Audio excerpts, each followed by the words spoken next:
सैनिक ने अपनी जैकेट से राइफल को ढक दिया और उसके ऊपर हेलमेट रखकर एक नकली आदमी बना दिया। सैनिक ने स्नाइपर को गोली चलाने के लिए उकसाने की कोशिश की ताकि उसकी लोकेशन पता चल सके, लेकिन स्नाइपर ने गोली नहीं चलाई। आइजैक बहुत ज्यादा बेचैन हो गया और हेलमेट भी उसके हाथ से गिर गया। तब पता चला कि दुश्मन पहले से ही इस चाल को जानता था। आइजैक एक दीवार के पीछे फंस गया और उस पर निराशा छा गई, क्योंकि उसके सामने दुश्मन का सबसे खतरनाक स्नाइपर था। इराकी सैनिक ने रेडियो पर मदद मांगी, लेकिन बचाव दल को आइजैक की सही लोकेशन चाहिए थी, इसलिए उन्होंने उससे कहा कि वह खड़ा होकर आसमान की तरफ गोली चलाए, लेकिन ऐसा करने से उसकी लोकेशन सामने आ जाती। ये बहुत बेवकूफी है, ये बिल्कुल भी प्रोटोकॉल नहीं है। आइजैक को कुछ अजीब लगा, क्योंकि दुश्मन ने गलती से उसकी सैन्य रैंक का जिक्र कर दिया था। तुम्हारा लहजा अमेरिकी नहीं है। तब पता चला कि रेडियो पर बात करने वाला वही दुश्मन स्नाइपर था। इस धोखे ने आइजैक के लड़ने के हौसले को और मजबूत कर दिया। उसने गोलियों के उड़ने का समय गिना और फायरिंग का कोण देखा। उसने कहा कि दुश्मन लगभग 1500 मीटर दूर कचरे के बड़े ढेर के बीच छिपा हुआ था। उसी समय आइजैक ने थोड़ी दूर एक संचार रेडियो देखा। आइजैक ने एक डंडे पर तार बांधा और रेडियो को खींचकर अपनी तरफ लाने की कोशिश की, लेकिन दूरी बहुत ज्यादा थी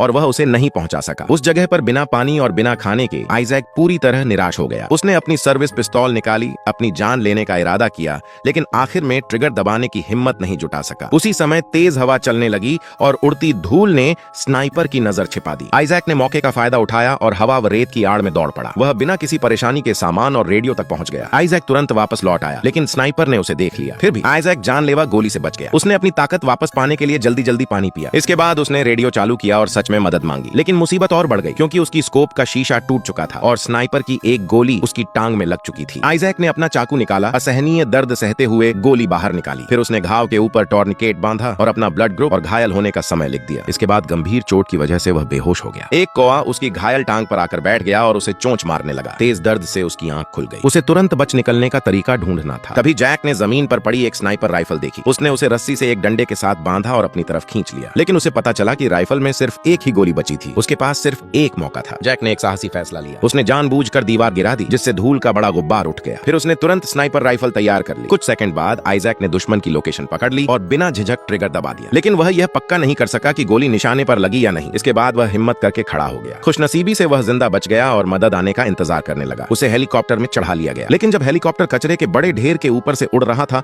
तभी एक गोली पायलट को लग गई। तब पता चला कि यह दुश्मन स्नाइपर द्वारा बिछाया गया जाल था। आखिर में हेलीकॉप्टर दुर्घटनाग्रस्त हो गया।